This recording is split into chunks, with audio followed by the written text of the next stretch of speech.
Hello student, welcome back to the channel. आज हम second chapter जो कि पॉलिनोमियल पढ़ने वाले हैं 2.1 क्लास 10th के लिए। अगर कोई बच्चा चैप्टर 1 नहीं पढ़ा है तो जा कर के पढ़ ले।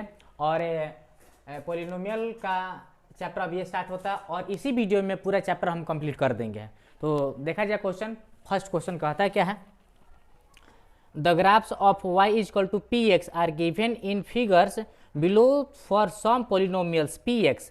Find the number of zeros of px in each case. इसमें फाइंड करना ये है कि जीरोज क्या है px का। तो पहला क्वेश्चन का फर्स्ट क्वेश्चन देखते हैं कि इसमें ये x एक्सिस हो गया और इसको बोलेंगे y एक्सिस के। तो ये जो लाइन है ये लाइन एक्स एक्सिस पर कहीं काटा नहीं है, कहीं भी इंटरसेक्ट नहीं किया हुआ है। अगर इंटरसेक्ट कहीं नहीं किया, किसी बिंदु पर नहीं किया है, तो इसका आंसर हो जाएगा नंबर ऑफ जीरो। लिखेंगे the number of zeros is equal to zero. ठीक है, इसलिए जीरो होगा क्योंकि कहीं पर इंटरसेक्ट नहीं किया है। सेकेंड में देखेंगे ये एक्स एक्सिस है और ये वाई एक्सिस है। तो यहाँ पर कोई एक लाइन है जो कि एक्स एक्सिस पर इंटरसेक्ट कर रहा है। अगर एक्स एक्सिस पर इंटरसेक्ट कर रहा है तो इसको बोलेंगे कि कितने नंबर पे, मतलब कितने पॉइंट पर इंटरसेक्ट कर रहा है ये देखना चाहिए। तो यदि अगर 1 पॉइंट पे इंटरसेक्ट कर रहा है तो बोलेंगे इसका जीरो का वैल्यू कितना है, 1 है। तो यहाँ लिखेंगे the number of zeros is equal to 1। Third number question देखा जाए, थर्ड नंबर में ये एक्सिस है, एक्स एक्सिस, और ये वाई एक्सिस है। इस पे देखा जाए ये जो लाइन है कितने ने बार इंटरसेक्ट करता है, कितने पॉइंट पे इंटरसेक्ट करता है। तो देखते हैं कि 1 2 3। तो इसका मतलब जीरो का नंबर कितना हो जाएगा, 3 हो जाएगा। तो लिखेंगे the number of zeros is equal to 3। इसमें टोटल 6 क्वेश्चन है। अभी 3 क्वेश्चन सॉल्व हो चुका है और 3 क्वेश्चन नोट करने के बाद बताते हैं, इसको नोट कर लीजिए। और 3 क्वेश्चन के बाद ये 4 क्वेश्चन, 5, इसमें है 6।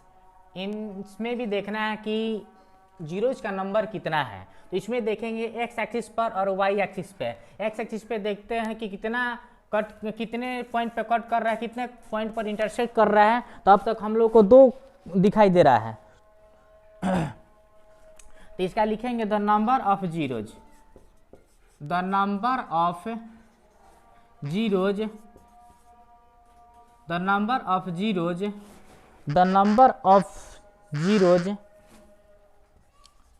कितने पॉइंट पे इंटरसेक्ट किया है, 1 2, तो लिखेंगे 2। ठीक है, ये 5 नंबर क्वेश्चन देखा जाए, इसमें ये एक्स एक्सिस और ये एक्स डैश एक्सिस, इसको वाई बोलेंगे, ये वाई डैश एक्सिस। तो इसमें देखा जाए एक्स एक्सिस पर कितने पॉइंट पर ये इंटरसेक्ट करता है, तो 1 2 3 4 पे। तो यहाँ लिखेंगे the number of zeros equal to 4। यहाँ देखा जाइए एक्स एक्सिस, एक्स डैश बोलेंगे इसको, ये y axis, x y dash, y और वाई डैश, यहाँ 0 हो गया। इस पे कितने लाइन पे इंटरसेक्ट करता है, एक्स एक्सिस पे देखेंगे तो 1 2 और 3। तो इसका जीरोज का नंबर 3 होगा। तो यहाँ लिखा जाएगा कि the number of zeros equal to 1 2 कितना 3। तो लिख देंगे 3, नोट कर लीजिए। और ये इसके साथ 2.1 एक्सरसाइज कंप्लीट हो चुका। और इसके बाद हम इसको नोट कर लीजिए। इसके बाद हम बताते हैं एक्सरसाइज 2.2। क्वेश्चन है, ये जो क्वेश्चन आप देख रहे हैं बोर्ड पर, एक्स स्क्वायर माइनस में 2x माइनस 8, इसको सॉल्व करना है, इसका जीरोज फाइंड करना है। और जीरोज फाइंड करने के बाद रिलेशनशिप मैंने वेरीफाई भी करना है।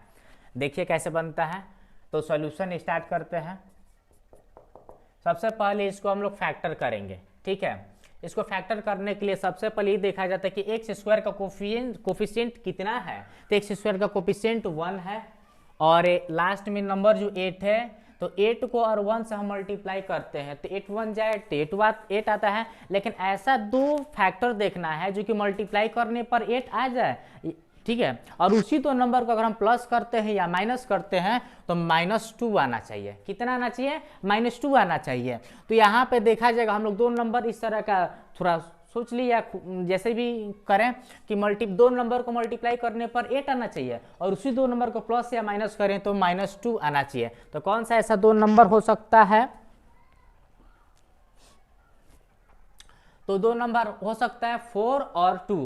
4 में मल्टीप्लाई करते हैं 2 से तो 4 2 से 8, अगर 4 में माइनस करते हैं 2 तो 2 आ सकता है। ठीक है, लेकिन यहाँ पे देखा जाए कैसे बनेगा, यहाँ लिखेंगे x² प्लस में 2x माइनस 4x माइनस 8। यहाँ पे 2 के साथ प्लस और 4 के साथ माइनस हमने इसलिए रखा क्योंकि यहाँ पे माइनस में 2x आ रहा है, इसलिए अगर बड़े नंबर के साथ माइनस रहेगा तो माइनस होने के बाद भी इसी का साइन वहाँ पर होगा। इस कारण से हम माइनस के साथ ही 4x को रखा गया है। ठीक है, अब देखा जाए x² प्लस में 2x, इन दोनों में कॉमन क्या है? तो x² यहाँ पर 2 ठो है और यहाँ पर x² 1 है, तो दोनों में से एक से ले सकते हैं कॉमन। तो x कॉमन हो गया तो यहाँ पर कितना बचा? 2 होता है, एक तो कॉमन ले लेते, एक ठो x बचा और प्लस में कितना हुई है तो 2 हो गया। अब देखा जाए इन दोनों में कॉमन क्या है, तो माइनस के साथ साथ हम कॉमन 4 ले सकते हैं क्योंकि यहाँ तो 4 है, 4 2 z, मतलब इसमें 4 है और इसमें 4 है, इस कारण से हम -4 कॉमन ले लेते हैं। तो क्या बचा यहाँ पे? तो x प्लस में 2। ठीक है, अब देखा जिन दोनों बॉक्स में सेम नंबर आ चुका है तो हम लिखेंगे इसको क्या, x प्लस में 2 और यहाँ पे इंटू x माइनस में 4। अरे बात सुनिए ना, इतना हो जाने के बाद हमारा जो जीरो है अब फाइंड करेंगे, लिखेंगे इफ x प्लस में 2 equal to 0 and x minus 4 equal to 0, तो देयरफॉर x इक्वल टू, ये +2 है, इक्वल को साइड ले जाएंगे तो माइनस में होता है। ठीक है, equal to -2 and x equal to, ये माइनस में 4 है, इक्वल को साइड ले जाएंगे तो प्लस में हो जाएगा। ठीक है, ये दो नंबर आ चुका है तो एक को हम मान लेते हैं अल्फा, -2 हो गया, अल्फा का वैल्यू -2 और बीटा का वैल्यू हो जाएगा 4।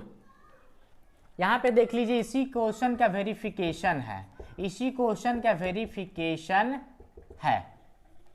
वेरिफिकेशन में क्या होता है, लिखेंगे the sum of zeros, the sum of zeros, the sum of zeros यानी alpha plus beta, alpha plus beta equal to -b/a। ठीक है, -b/a। तो यहाँ पे देखा जाए अल्फा प्लस बीटा, तो अल्फा का वैल्यू -2 आया है, -2 आप प्लस बीटा का वैल्यू कितना है तो 4 है, यहाँ पे 4 रखेंगे। अब यहाँ देखा जाए यहाँ पे -b/a है। अब देखिए कि -b के जगह पे मतलब कि क्वाड्रेटिक जो पॉलिनोमियल होता है उसका फॉर्म होता है ax² plus bx plus c होता है, तो b के जगह पर क्या है -2 है। यहाँ पे भी ध्यान दीजिए, यहाँ पे ध्यान दीजिए, ठीक है ना, ये x² मतलब ax² होता है, यहाँ पर bx होता है, तो b का वैल्यू कितना है -2 दिया हुआ है। ठीक है, तो यहाँ पर माइनस ऑलरेडी पहले से दिया हुआ है इसमें, तो माइनस और ये -2 हो गया। ठीक है, और इसके अपॉन बटा में कितना है a है, तो a का वैल्यू दिया हुआ है x² के साथ कोफिशिएंट में तो 1 है, तो a का वैल्यू क्या होगा 1 होगा। अब यहाँ देखा जब माइनस प्लस क्या होता है माइनस होता है, माइनस प्लस माइनस होता है, इसका मतलब क्या, अगर हम 4 में से 2 को लेस करते हैं तो 2 बचा, कितना बचा 2, तो लिखेंगे 2 इक्वल टू, यहाँ पे माइनस माइनस प्लस होता है तो 2, दोनों तरफ इक्वल हो गया तो बोलेंगे वेरीफाइड हो गया।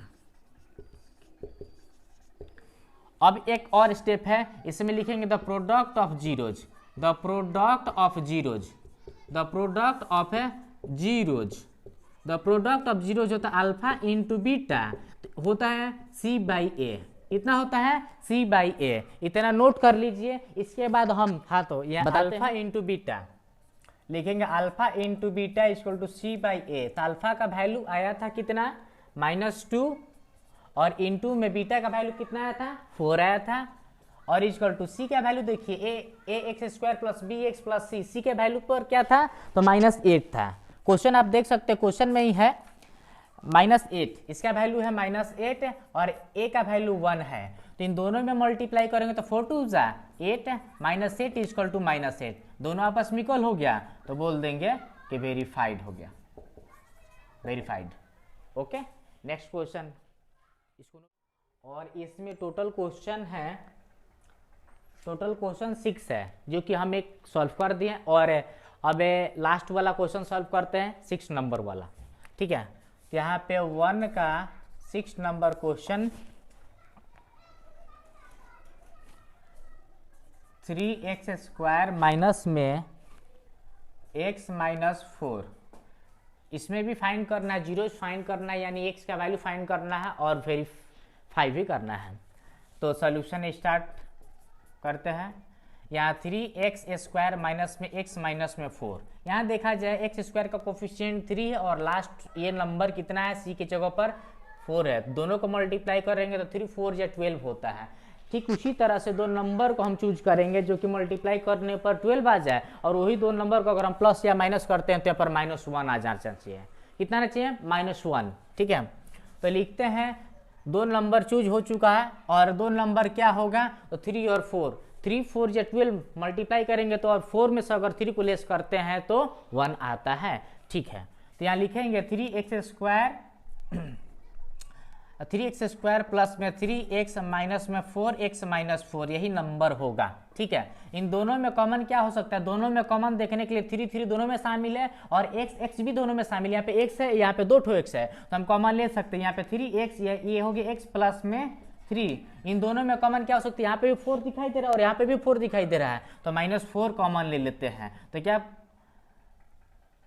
यहाँ पे देखिए 3 कॉमन हो चुका है तो यहाँ पे 1 होगा, 1, ये 4 कॉमन हो गया तो यहाँ पे x प्लस में 1 होगा। इन दोनों के बदले में क्या लिखेंगे? x प्लस में 1, और इधर हो जाएगा 3x माइनस में 4। ठीक है, यहाँ लिखा जाएगा कि इफ x प्लस में 1 equal to 0 and 3x minus 4, ये 3, यहाँ 3x माइनस 4 इक्वल टू 0, तो देयरफॉर x का वैल्यू यहाँ देखिए, यह प्लस है, +1 है, इक्वल को उधर जाता है तो -1, और यहाँ पे लिखेंगे 3x, यहाँ पे माइनस उधर इक्वल के उस साइड अगर जाता है तो बोलेंगे +4, तो देयरफॉर x का वैल्यू कितना हो गया? 4/3। यहाँ पे हम कह सकते हैं कि अल्फा का वैल्यू हो गया -1 और बीटा का वैल्यू हो गया 4/3। ठीक है, अब यहाँ इसका वेरिफिकेशन देख लिया जाए। वेरिफिकेशन क्या है? वेरिफिकेशन में द सम ऑफ जीरोज होता है अल्फा प्लस में बीटा, इक्वल टू होता है -b/a। चलिए देखिए, अल्फा का वैल्यू आया था -1 और बीटा का वैल्यू आया 4/3, तो यहाँ लिखेंगे हम कि -1 और +4/3 इक्वल टू, यहाँ ध्यान दीजिए -b का वैल्यू कितना है, यहाँ पर आइए b का वैल्यू यहाँ -1 होगा। ठीक है, तो ऑलरेडी क्वेश्चंस में ही ये माइनस है और -1, और यहाँ a का वैल्यू कितना है, तो यहाँ पे देख लीजिए कि जगह पर क्या है 3 है, तो यहाँ पे लिख देंगे 3। अब इन दोनों को -1 के नीचे कुछ नहीं तो अपने से हम 1 दे सकते हैं। 1 और 3 के एलसीएम क्या होगा? 3 होगा। आइए इसमें देखेंगे, नीचे में कितना है? 1 है। 1 के टेबल में 3 कितने बार आता है? कितने टाइम्स आता है? 3 टाइम्स आता है, तो 3 से मल्टीप्लाई करेंगे -1 में तो -3 आएगा। कितना होगा? -3 और प्लस। अब इसके पास आएगा 3 के मल्टीप्लीकेशन टेबल में 3 कितने टाइम्स आएगा? तो 1 टाइम्स आएगा, और 1 से हम मल्टीप्लाई करेंगे 4 में तो 4 1 जा 4 इक्वल टू माइनस क्या होता है? प्लस 1/3 हो गया। अब देखा जब माइनस प्लस माइनस होता है, इसका मतलब कि 4 में से 3 को लेस करते हैं तो 1/3 इक्वल टू 1/3। एक ध्यान दीजिएगा एक बात का, अगर कोई नंबर 3 बड़ा है या मतलब ग्रेटर कौन है? 3 ग्रेटर है या 4 ग्रेटर है? 4 ग्रेटर है। अगर 4 ग्रेटर है तो 4 का साइन क्या है? प्लस है, तो हम प्लस में ही लिखेंगे। दोनों तरफ 1/3 इक्वल टू 1/3, ये हो गया verified.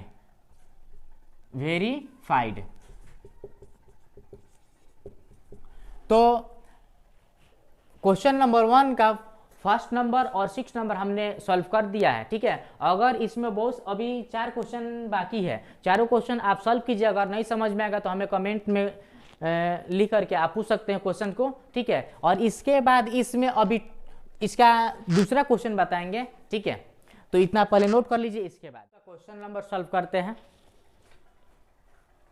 Find the quadratic polynomial each with the given number as the sum and the product of zeros respectively. इस क्वेश्चन में दिया हुआ है, सम दिया हुआ है और प्रोडक्ट दिया हुआ है, और इस दोनों के हेल्प से फाइंड करना क्वाड्रेटिक पॉलिनोमियल्स। बहुत ईजी है, बहुत ईजी है, ठीक है। क्वेश्चन नंबर 1 इसमें देखेंगे 1/4 -1, तो सॉल्व करते हैं।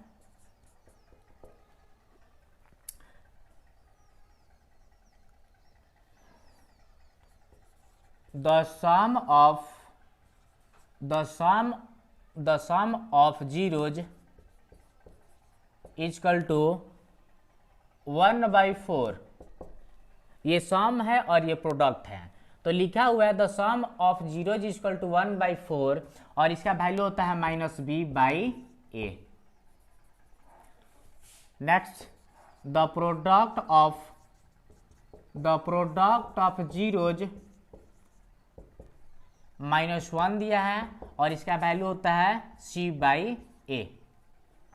ध्यान दीजिए, -1 का वैल्यू हम कह सकते हैं 1, यानी कह सकते हैं इसको कि b का वैल्यू -1 है। b का वैल्यू कितना है? -1 है, और यहाँ पर देखने से लग रहा है कि a का वैल्यू 4 होगा, लेकिन यहाँ पर देखिए a का वैल्यू 4 नहीं है। इसलिए हम लोग इसको क्या करेंगे, यहाँ पर a का वैल्यू 4 लाने के लिए इस दोनों में 4 से मल्टीप्लाई करेंगे। इसका मतलब कि -1/1 को ऊपर भी और नीचे भी 4 से मल्टीप्लाई करेंगे, ठीक है। यहाँ पर a का वैल्यू लाने के लिए -4/a कितना हो जाएगा? 4। तो हम यहाँ पर लिख सकते हैं कि a का वैल्यू हो गया 4, b का वैल्यू हो गया -1 और c का वैल्यू हो गया यहाँ पर, ये c का वैल्यू है, c का वैल्यू हो गया -4, ठीक है। और क्वाड्रेटिक पॉलिनोमियल का फॉर्म होता है कि ax² + bx + c। तो यहाँ लिखेंगे the quadratic polynomials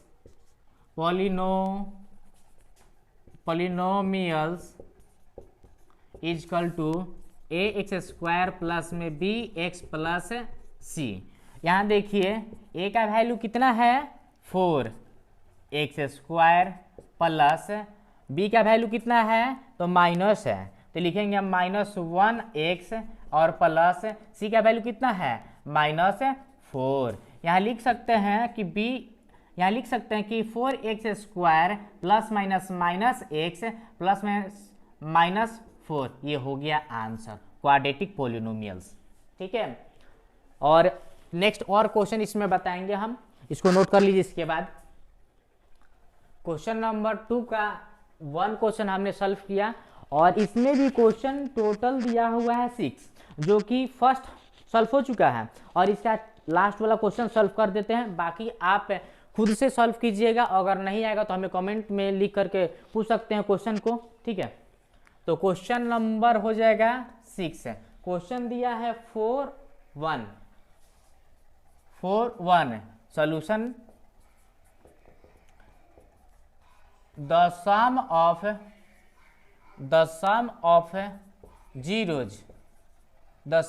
zeros is equal to 4 is equal to -b/a। -b/a, तो 4 के नीचे यहाँ कुछ नहीं तो 1 दे सकते हैं, ठीक है। इसके बाद लिखेंगे the product of zeros is equal to c/a is equal to कितना है? 1/1। 1 दिया है यहाँ पर, प्रोडक्ट ऑफ जीरोज दिया हुआ, तो 1 इज इक्वल टू 1। अब यहाँ देखेंगे कि b का वैल्यू -4 हो जाएगा, और a का वैल्यू 1, यहाँ पे भी a का वैल्यू 1 हो रहा है, और c का वैल्यू 1, कोई दिक्कत नहीं है। यहाँ पे हमें ये देखना है कि a का वैल्यू सेम आ गया कि नहीं। अगर नहीं आता तो उसको हम सेम करते हैं, ठीक है, मल्टीप्लाई करके, ठीक है। लेकिन यहाँ पे देखने से पता चलता है कि a का वैल्यू दोनों में सेम आ रहा है, तो कोई दिक्कत नहीं है। यहाँ लिखेंगे the quadratic polynomial the quadratic polynomial, quadratic polynomial का फॉर्म होता है a x square plus b x plus c, a x square plus में बी एक्स प्लस में सी। यहाँ ध्यान दीजिए कि ए का वैल्यू कितना है, ए का वैल्यू 1, मतलब 1x स्क्वायर। अभी लिख लीजिए, इसके बाद प्लस बी का वैल्यू कितना है, तो बी का वैल्यू है माइनस है, तो इसका मतलब -4 एक्स और प्लस सी का वैल्यू 1 है। यहाँ देखिए एक्स स्क्वायर प्लस और माइनस, ये माइनस है, प्लस माइनस -4x प्लस 1, ये हो गया आंसर। तो पॉलिनोमियल इस तरह से चैप्टर पूरा कंप्लीट हो गया। और अगले चैप्टर के लिए हम अगले वीडियो में मिलेंगे। अगर वीडियो अच्छा लगे तो लाइक कीजिए, शेयर कीजिए। Thank you, all the best.